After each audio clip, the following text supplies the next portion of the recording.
Nestled in the suburban sprawl of the American Midwest lies Evergreen Bluffs, a seemingly picturesque condominium community where neighbors wave politely and children play on manicured lawns. Beneath this veneer of neighborly warmth, however, runs an undercurrent of strict rules and regulations maintained by the Evergreen Bluffs Homeowners Association, the HOA. While many residents appreciate the order, it also grants disproportionate power to those who thrive on micromanagement. Enter Charlotte Barnett, a woman in her mid-50s, sharp-featured and always impeccably dressed. Her forceful personality and tendency to insert herself into everyone's affairs earned her a neighborhood nickname, Karen. She's not the HOA president, technically, that office belongs to someone else, but Charlotte sits on the compliance committee.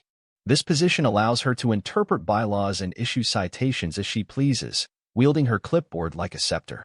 Anything that deviates from her notion of beauty or order in Evergreen Bluffs is subject to her scrutiny. When a young couple installs a temporary safety gate at the top of a communal stairwell for their toddler's protection, Charlotte decides the gate is an ugly fence that blocks the charm of the staircase.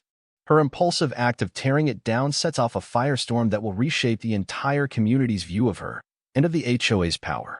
This is the story of how a toddler's simple safety measure became a neighborhood battleground, and how Karen inadvertently paved the way for a better, more permanent solution she could no longer touch. Mornings in Evergreen Bluffs often began with a chorus of chirping birds. On a typical day, one might see neighbors walking small dogs, waving to each other across verdant lawns. In the condo complex, children hustled onto the sidewalks, chasing each other with carefree shrieks of laughter. The place was known for its calm and orderly appearance, tidy rows of condominiums with matching facades, symmetrical balconies, and potted plants that complied with the HOA's strict guidelines. In Unit 2B, newlyweds Craig and Melanie Parker had recently settled in with their cherubic 18-month-old son, Miles. The couple had chosen Evergreen Bluffs for its reputation as a safe, family-friendly environment. Now that they were adjusting to life with a toddler, they realized how curious and quick Miles could be. The living space in their condo was comfortable enough, but the building's communal stairwell posed a significant risk. Any inattentive moment could lead to the child toddling straight toward the steep steps. Melanie often woke early, making coffee in their small but cozy kitchen. Craig joined her each morning, flipping through local news on his phone. Their routine was simple: breakfast, a brief chat on the day's schedule, then one of them would head out while the other stayed behind, working remotely or taking Miles for a stroll in the condo's shared courtyard. That morning, the sun filtered through the balcony blinds, illuminating a short baby gate that Craig had just assembled. Designed to span the archway leading to the top of the building's external stairwell, the gate was made of plain white metal bars. It wasn't fancy, just something to keep Miles from climbing or toppling down. The official HOA rules were ambiguous about temporary child safety gates in shared areas, but the couple felt they had no choice. Better to ask forgiveness than risk their toddler's safety. In these first quiet weeks of life with the gate, there were no immediate objections. A few neighbors saw it and said nothing. Others, mostly seniors or child-free residents, ignored it. Melanie and Craig believed everything would be fine. After all, who would find fault with protecting a toddler from a dangerous fall? They would soon learn that in Evergreen Bluffs, any small deviation could spark the ire of the compliance hawks, most notably, Charlotte Barnett. The gate's days of unobstructed use were numbered. The building that housed Unit 2B had 6 total units and a shared stairwell leading up from the ground-level foyer. A glass door at street level opened into a narrow hallway, with a set of steps climbing to the second floor where the Parkers lived. At the top, the hallway continued, branching off to other condos. Since it was a communal space, any alteration, no matter how small, fell under the watchful gaze of the HOA's compliance committee. Charlotte Barnett lived in a townhouse on the other side of the complex, but her daily inspection walks took her all over the property. She strolled with an almost military precision, shoulders pulled back, chin high, eyes scanning for unsanctioned flower pots, wind chimes, door knockers, you name it. Those who tried to stay on her good side called her by her formal name.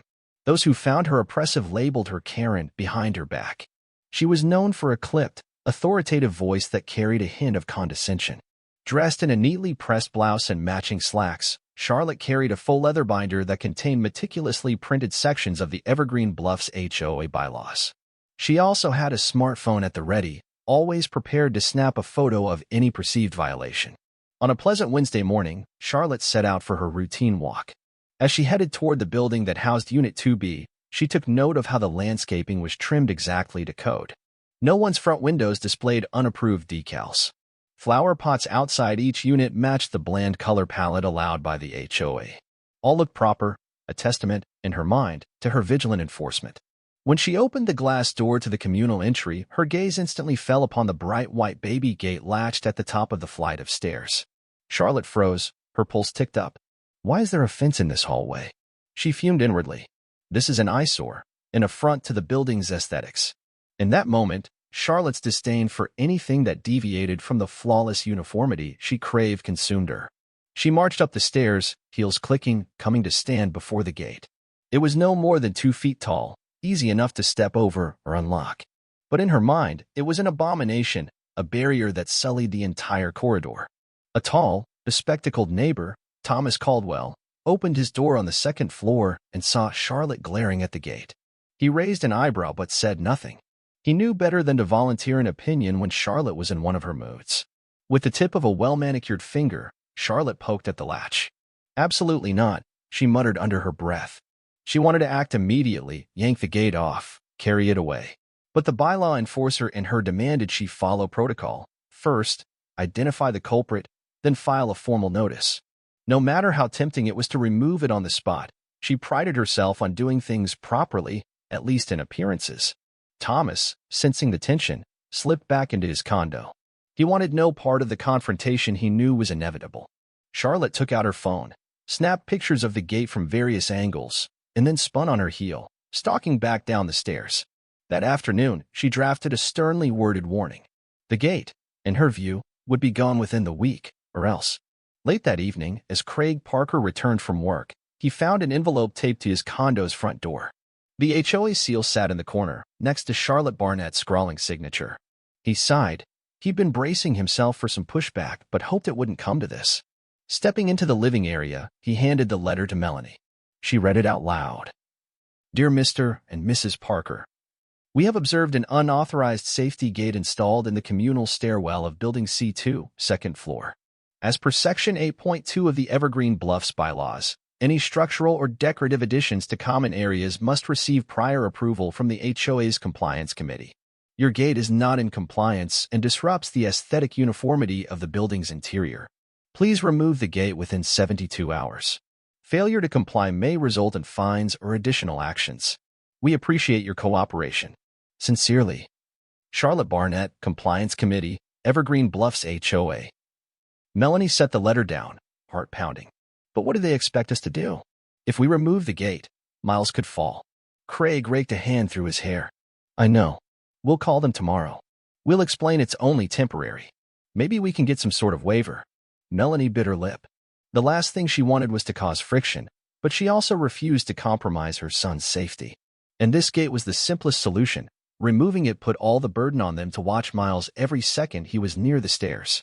We'll do our best to reason with them, she said finally. A heavy silence fell as they tucked the letter aside. Outside, the night sky glowed faintly from the city lights. The hush in their condo felt ominous, punctuated only by the soft breathing of their toddler in the next room. Despite their best intentions, Melanie and Craig sensed a battle was brewing, one that might test the limits of how far they'd go to protect their child in a place run by strict regulations and an overzealous neighbor. Bright and early, Melanie dialed the HOA's main office. She half expected to be routed to Charlotte Barnett herself, but a polite-sounding receptionist answered. When Melanie explained the situation, the presence of a toddler, the concerns about the communal stairwell, the receptionist offered to schedule a short appointment so Melanie could plead her case. With no better option, Melanie agreed. That afternoon, she and Craig arranged for a babysitter to watch Miles and headed to the small, unimposing building that served as the Evergreen Bluffs administrative office. The interior had bland beige walls and a row of chairs lined a narrow hallway. They were told to wait in a short line of residents who needed approval stamps or clarifications on various bylaw issues. When it was their turn, they were ushered into a modest conference room containing a large rectangular table. Seated at one end was Charlotte Barnett herself, immaculately dressed, arms folded over a stack of papers. An older man in a navy blazer, Peter Nicholson, sat beside her. He was the official HOA director, known for his even-tempered approach. Across from them sat an empty pair of chairs for the Parkers. "Mr. and Mrs. Parker," Charlotte said in a clipped tone. "You wish to address the violation notice." Peter offered a more cordial nod. "Please, have a seat. Let's discuss this calmly." Melanie and Craig exchanged glances. They sat down. Melanie took a breath. "Thank you for meeting with us. We're here because we have a toddler, Miles, and we installed a safety gate at the top of the communal stairs. We understand there might be bylaw provisions about common area additions, but we only did it to prevent accidents." Charlotte's lips tightened. "As you are aware, all modifications, no matter how well-intentioned, require prior approval. The stairwell is not your personal property. It's a shared space, and we must maintain visual and structural uniformity." Craig tried to keep his voice calm. "That gate is essential for child safety. It's temporary. We fully plan to remove it once he's old enough." Peter leaned forward, steepling his fingers. "Safety is, of course, a priority. The issue here is that the gate alters the hallway's appearance and could potentially inconvenience other residents." "Inconvenience," Melanie repeated. "It's barely 2 feet tall, and we keep it unlocked most of the time. Anyone can open or step over it." Charlotte flipped open her binder, brandishing a printed copy of the bylaw. Section 8.2, Common Hallways and Stairs. "We have to ensure that the corridor remains free of obstructions and meets aesthetic guidelines. If we allow one family to install a gate, next we might have a neighbor hanging curtains, another adding personal art, and soon the hallway becomes a chaotic patchwork." Craig exhaled slowly, fighting frustration. "Surely there's a middle ground. We're not looking to clutter the area. This is purely about preventing a tragedy if Miles wanders." Peter pursed his lips. "Here's what we can do. We'll give you a short extension, let's say 2 weeks, to find a gate design that meets aesthetic standards. If you submit a formal request with details of the gate's style, color, and how it'll be affixed, we'll consider it.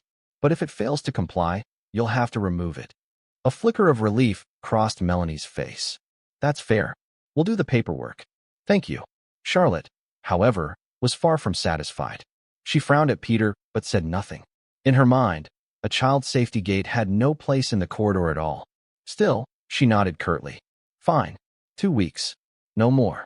The current gate is an eyesore, so either replace it with an approved design or remove it entirely." The meeting ended on that tenuous compromise. The Parkers left with a mixture of hope and apprehension, determined to find a gate that would placate the HOA. They still didn't realize that Charlotte, Karen, was not the type to let go of such an issue quietly. The Parkers spent the next few days scouring local hardware stores, baby supply shops, and online catalogs for a more aesthetically pleasing gate that met the HOA's vague standards. The difficulty lay in deciphering what the HOA would deem acceptable. Charlotte's complaint about eyesores suggested she disliked the plain white metal bars. Perhaps something wood-toned or more polished in appearance would help. Melanie found a sleek baby gate with a brushed metal frame that looked almost like a decorative barrier rather than a utilitarian child safety device. The price, however, was steep, over $300. They balked. Another option was a custom-built gate from a local carpenter, but that would cost even more. Still, they pressed on. The clock was ticking on the 2-week extension, and they wanted to comply. With each new design they considered, they tried to imagine Charlotte Barnett's reaction. No, too gaudy. No, too modern. No, not uniform enough. The mental game exhausted them. One afternoon, they gathered a short list of gate designs and prepared to submit an official proposal for common area modification. This form was a standard HOA document requesting details, materials, dimensions, color swatches, sketches of how the gate would appear once installed, even an explanation of how it would attach to the walls. They spent hours perfecting it, hoping to leave no room for a technical rejection. As they worked on the paperwork, Miles played at their feet, happily rolling a toy truck across the floor. Every so often, he'd toddle toward the open door, reminding them just how quickly he could get away. They shuddered at the thought of him navigating the steep stairs unsupervised. "We can't fail," Melanie thought, glancing at her child's curly head and bright eyes. "This is about his safety." With their final packet ready, they hand-delivered it to the HOA office. The receptionist assured them they'd get a response within 5 business days. Both Melanie and Craig left the office feeling a pang of dread. 5 days might as well be an eternity, they told each other. If Charlotte had her way, the delay was just more time to stir up trouble.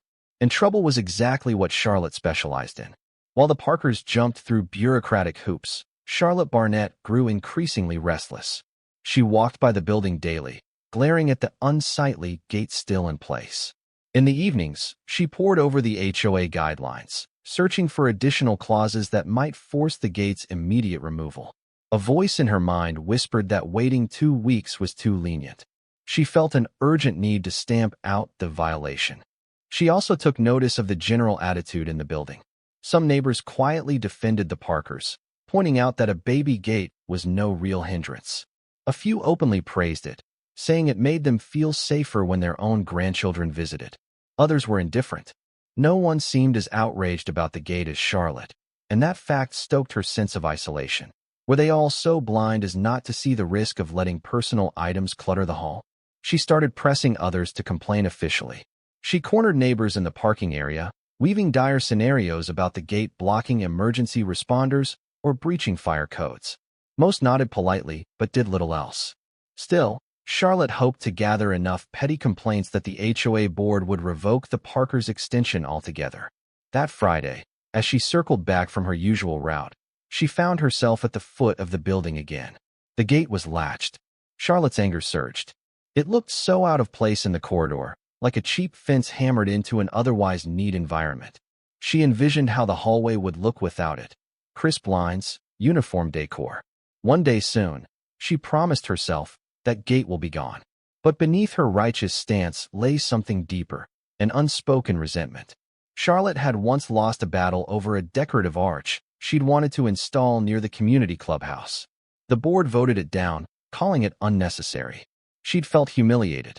Now, seeing the Parkers' baby gate, a bitter sense of unfairness took root. If I can't add a structure I wanted, why should they be allowed one, even if it's temporary? In the days to come, her internal frustration would reach a breaking point, culminating in an act that few would have predicted. But for Charlotte, it felt inevitable. If the HOA wouldn't swiftly remove that gate, she would take matters into her own hands, even if it meant breaking her usual protocol. At last, the 5 business days passed, and the Parkers received an email from the HOA. Dear Mr. and Mrs. Parker, thank you for submitting your proposal. Our compliance committee has reviewed your request for a child safety gate. Based on the design specs, materials, and proposed color palette, we have determined that your suggested gate meets the minimum aesthetic and safety standards outlined in Section 8.2. However, final approval is contingent upon an on-site inspection to verify proper installation and confirm that no permanent damage to walls or banisters will occur. Please schedule an appointment at your earliest convenience. Regards, Evergreen Bluffs HOA. The Parkers breathed a sigh of relief. While not an outright approval, it indicated a path forward. They'd place the custom gate in the hallway, and an HOA representative would check it. If all went well, they'd be in compliance. No fines, no forced removal, and Toddler miles would remain safe. They immediately arranged the appointment. A local handyman, recommended by the store where they'd bought the gate, agreed to install it securely. The date was set for the following Tuesday. After installation, the HOA would do their inspection within 48 hours. The Parkers expected the final verdict by that Thursday. By Monday evening, the pieces of the new, more elegant gate had arrived in large cardboard boxes. Melanie examined them carefully, noting the brushed aluminum frame and frosted plexiglass panel that would replace the old metal bars. It looked chic, far nicer than the budget gate that had gotten them into trouble. Though pricey, it seemed well worth it if the HOA would finally be satisfied. But while the Parkers readied themselves for installation, Charlotte Barnett had other plans. She learned of the scheduled appointment through the HOA grapevine and stewed. A wave of indignation coursed through her. They're going to defile the hallway with some modern art-style contraption, she thought. And the board is actually letting them? Unbelievable. She resolved not to wait for that official approval. She had her own method of ensuring the corridor returned to its pristine state, sooner rather than later. Late Monday night, a somber hush fell over Evergreen Bluffs. The sky was an inky black, punctuated by a few distant stars. Street lamps cast pools of golden light on the sidewalks. The entire complex seemed asleep, ideal conditions for someone who didn't want witnesses. Charlotte Barnett paced her living room. She wore a dark cardigan over her usual blouse, her jaw set in determination. She'd spent the evening mulling over the gate situation, feeling the same fury she had felt weeks ago. Each time she pictured the fancy new gate, her frustration deepened. It's not about safety or design anymore, she told herself. It's about setting a precedent. Once we allow this gate, the entire building's aesthetic is at risk. She glanced at the clock, nearly midnight. Normally, she'd be in bed by now, but her rage pushed her to do something rash. She grabbed a small toolkit from her closet. The memory of unapproved arches in her own life echoed, fueling her vendetta. Stepping into the cool night, she made her way across the condo grounds toward Building C2. She paused at the glass entry door. It was locked, but Charlotte had a master key, standard issue for certain HOA committee members, meant for emergencies or official inspections. She told herself she was performing an official act of compliance enforcement. Once inside, she stood at the bottom of the stairwell. The white baby gate gleamed under the dim overhead light, resolute in its presence. Charlotte stared at it, heart pounding. She told herself it was simply a matter of removing an illegal structure. She told herself no one would blame her once they understood the violation. A flicker of guilt danced across her mind. She knew that taking unilateral action was extreme, but that flicker extinguished in the face of her resolve. She climbed the stairs, footsteps echoing. Kneeling by the gate, she examined the hinges. They were affixed with screws into the wall. With quick, practiced motions, she used her screwdriver to loosen them. The gate wobbled. She tugged. A resounding crack reverberated through the hallway as part of the drywall gave way. She paused, breath hitching. Then she yanked again, more forceful. The gate tore off its top anchor, leaving a jagged hole in the wall. Satisfied, she set the gate aside, leaning it against the far wall. But the latch still hung from the banister, connected by a single screw. Charlotte frowned. She twisted it free, ignoring the scratches it left on the wooden handrail. Then, piece by piece, she carried the battered gate down to the foyer, out the door, and to a nearby dumpster. She'd toss it in the trash and be done with it. Returning to the building's hallway, she surveyed the damage. A twinge of worry seized her. The jagged hole in the drywall was obvious. The Parkers or building management would want answers. But Charlotte told herself that she had saved the corridor from a monstrous eyesore. No turning back now, she thought grimly. Steeling herself, she locked the door behind her and headed home under the dark sky, adrenaline coursing through her veins. The next morning, she expected a furious reaction, but also believed she'd stand on the right side of the rules. She had no idea that her action would unleash a level of backlash even she could not have foreseen. Tuesday dawned bright and serene, an ironic contrast to the chaos about to unfold. At 7:15 a.m., Melanie Parker woke and went about her usual routine. She brewed coffee, set out breakfast for Miles, and called softly for Craig to get up. They planned for the handyman to arrive around 10 a.m. to install the new gate. Only a few more hours with that old gate, she thought as she started across the living room, heading to check the hallway. However, as soon as she opened the condo door, her heart plummeted. The baby gate was gone. Not just unlatched, completely gone.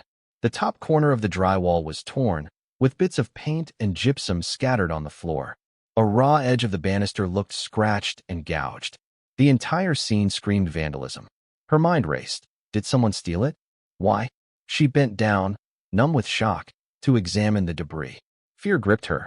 Without warning, Miles toddled up behind her, babbling. She spun around, scooping him into her arms just as he headed toward the open landing. "Craig," she yelled, voice trembling. "Craig, come here." In seconds, Craig rushed out. His face blanched at the sight. Oh my God, who would do this? He gently placed a hand on the damage. It was fresh. Then he looked toward the bare stairs. If Miles had woken before them and wandered out, the thought made him dizzy. They called the police, who arrived and took notes, labeling it as vandalism to shared property. The officer was sympathetic but had limited power to do much beyond writing a report and suggesting the HOA be notified. Indeed, the communal hallway was the HOA's responsibility. The Parkers also called Peter Nicholson at the HOA office, who listened with alarm. "I'm so sorry this happened," Peter told them. "This is unacceptable behavior, and we'll launch an internal investigation. In the meantime, let me send out an emergency notice to the building's residents, asking for any witnesses." Melanie looked at the broken drywall, tears brimming in her eyes. "We just wanted to keep our child safe," she said. Craig wrapped an arm around her shoulders. He felt a swirl of anger and fear, suspecting that Charlotte Barnett might be involved. But they had no proof, yet. News spread quickly within the building. Neighbors emerged from their condos, gawking at the torn banister and vacant spot where the gate once stood. Many expressed outrage. Even some who had been neutral were aghast at the destructiveness. The message was clear. If someone hated the gate so much, they were willing to risk the child's safety to remove it. That realization sparked a wave of sympathy for the Parkers and condemnation for the unknown vandal. Meanwhile, somewhere across the complex, Charlotte woke from a fitful sleep. She checked her phone, finding urgent messages from the HOA about an incident of vandalism. Her stomach lurched. She had expected pushback, but not this immediate outcry. She realized that any illusions she had about quietly removing the gate and getting away with it were just that, illusions. The community's fury had been ignited. That afternoon, Peter Nicholson convened an emergency HOA meeting. Attendance was high for a weekday session, residents packed into the small conference room, some forced to stand. At the front, Peter sat with a solemn expression. Next to him was Angela Royce, the HOA vice president, who looked equally disturbed. Melanie and Craig arrived last, pushing Miles in a small stroller.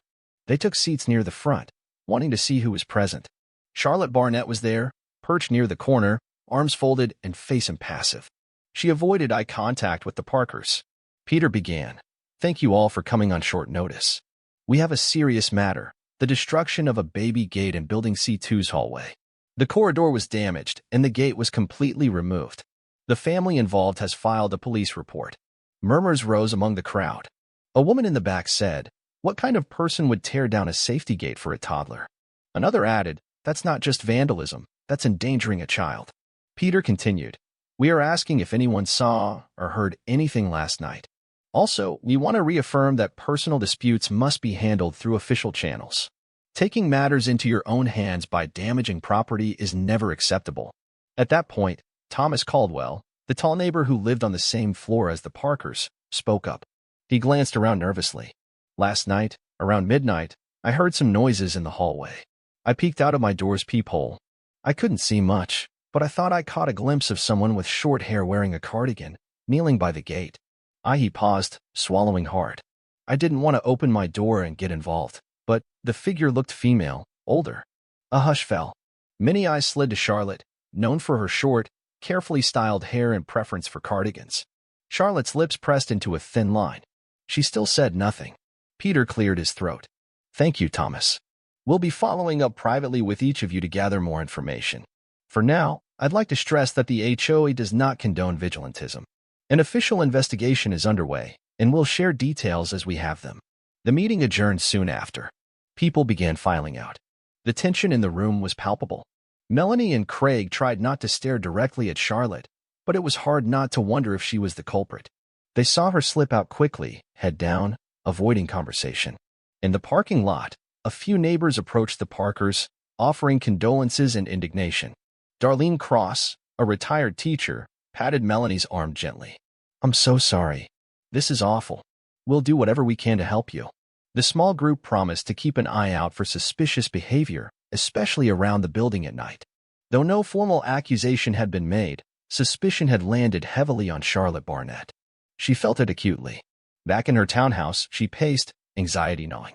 She told herself she was enforcing the rules. Now she risked facing a wave of anger and possibly legal consequences. But she also fumed. If the board had just refused that gate from the start, I wouldn't have needed to remove it. Blame, in her mind, still lay with everyone else. That blame game, however, would soon collapse under the weight of public outrage. The next days would see a flurry of developments that changed the complexion of Evergreen Bluffs and Charlotte standing in it forever. The Parkers wasted no time. After talking with their handyman, they decided to proceed with installing the new, high-end gate, only this time, they would do so with the HOA's blessing and under daylight conditions. Peter Nicholson, eager to rectify the situation, personally oversaw the installation. Angela Royce accompanied him, along with the building's property manager. In broad daylight, the crew repaired the damaged drywall. The fresh paint was still drying when they attached the gleaming new gate. It was far more sophisticated than the original, a brushed aluminum frame with tempered plexiglass panels. The gate swung quietly on hidden hinges and locked with a child-proof mechanism. From a design standpoint, it almost looked like part of a modern art display. Neighbors passing by peered inside. Some commented on how much nicer it looked compared to the old gate. A mother with 2 young kids complimented the Parkers for taking child safety seriously. Even those who rarely used the second-floor corridor admired the gate's sleekness. The tone was overwhelmingly positive, except for one conspicuously absent voice, Charlotte Barnett. She kept her distance, stewing. The sudden consensus that the new gate was acceptable and even beautiful grated on her nerves. She believed it still marred the building's uniform interior. Worse, the HOA had all but blessed it, taking the blame off the Parkers entirely. They became sympathetic victims while she felt attacked, ostracized. The gossip swirling around the community hall suggested that Charlotte was indeed the #1 suspect. Thomas Caldwell's story about seeing a short-haired woman at midnight only increased speculation. People whispered that Charlotte's prior complaints about the gate fit the motive. Some wondered if the HOA might strip her of her compliance duties, or if the police would get involved further. One afternoon, while Charlotte was out doing her usual inspection of the grounds, she encountered Peter Nicholson. He gave her a curt nod, a stark contrast to his usual friendly greetings. "Charlotte," he said, his tone neutral, "we need to schedule a meeting to discuss the incident in Building C2. Her heart fluttered. "Yes, I suppose so," she replied tersely. He continued, "The police have asked for a list of HOA members who had reason to remove the gate. Obviously, you were involved in citing it for violation. We're obligated to give them your name." Charlotte bristled. "Then you're implying it was me?" Peter sighed. "The facts are the facts. I'm simply telling you we're cooperating with the investigation." She tried to remain composed. "Very well. I have nothing to hide. I was at home that night, but if they want to question me, let them." It was a gamble. No one else could confirm her whereabouts, but maybe there wasn't enough hard evidence to charge her. She turned on her heel and walked away, her mind churning with worry. Meanwhile, the new gate stood firmly in place, representing everything Charlotte had tried to prevent. Ironically, by destroying the old gate, she had spurred the HOA to expedite a more upscale, permanent barrier that she, or anyone else, would have difficulty removing without heavy tools. In essence, her sabotage had backfired spectacularly. While the Parkers felt relieved by the new gate's secure installation, they remained shaken by the vandalism. Melanie still had nightmares of Miles wandering into the hallway, encountering exposed nails or tumbling down the stairs. The emotional toll lingered. Across Evergreen Bluffs, residents buzzed with talk of the fiasco. Some demanded the HOA press charges if Charlotte was guilty. Others tried to be diplomatic, suggesting maybe it was a misunderstanding. But the majority felt outraged that anyone would endanger a toddler's safety over a matter of aesthetics. The sense of community that once seemed so stable was showing cracks. At the next monthly HOA meeting, normally a dull affair discussing budgets and landscaping, dozens of neighbors showed up, crowding the small conference room. The tension was palpable. Peter Nicholson stood at the podium, flanked by Angela Royce, who clutched a clipboard. Charlotte Barnett sat among the other committee members, her face taut. First came the standard agenda items, lawn maintenance, trash pickup schedules. Then, under new business, Peter cleared his throat. "Regarding the vandalism in Building C2, we have completed an internal review. The police have also been investigating. We want to inform the community that while there is strong suspicion about who removed the gate, the evidence is still inconclusive." A wave of murmurs and side glances swept through the crowd. Charlotte kept her gaze fixed on her hands, folded in her lap. Peter continued, "That said, we have unanimous board consensus that such actions, if committed by any HOA representative, violate our mission and do irreparable harm to our community trust. Therefore, effective immediately, the individual in question will be suspended from compliance duties pending the outcome of the investigation." All eyes fell on Charlotte. A few people gasped.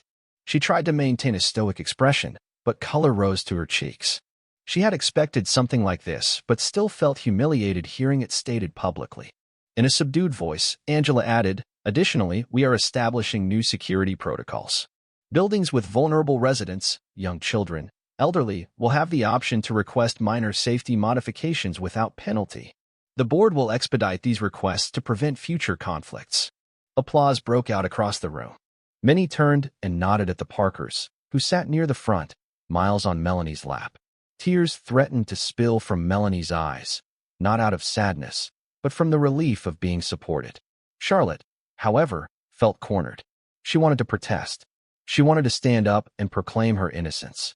Yet the hush in the room told her no one would believe her. And if she insisted on her innocence, people would demand she produce proof of where she was that night. She had none. Rising slowly, she slipped out of the conference room while others whispered and watched her depart. Out in the corridor, she let out a shaky breath. Gone was her beloved sense of authority as the compliance enforcer. Gone was the illusion of unwavering respect from her neighbors. In place of that power, Charlotte faced the creeping realization that she had become a pariah. And for what? A gate she considered an eyesore, now replaced by a more permanent fixture that everyone seemed to love. As weeks passed, the drama surrounding the vandalized gate began to settle. The police investigation stalled. Thomas Caldwell's late-night glimpse wasn't enough for a formal charge, and no security cameras captured the hallway. While many believed Charlotte was the culprit, the legal system demanded solid proof. She neither confessed nor was formally convicted. What did happen, however, was a marked shift in the neighborhood's atmosphere. The Parkers became more active in the community, feeling that neighbors rallied around them. They participated in a family safety day the HOA organized, hosting a small workshop on childproofing. They forged new friendships with people who previously had been just passing acquaintances. Miles, now nearly 19 months old, took his first wobbly steps without the threat of a steep stairwell. The new gate blended seamlessly into the hallway's architecture. Even design-conscious neighbors admitted it looked chic. The once contentious eyesore was praised as a beneficial improvement, raising the building's appeal.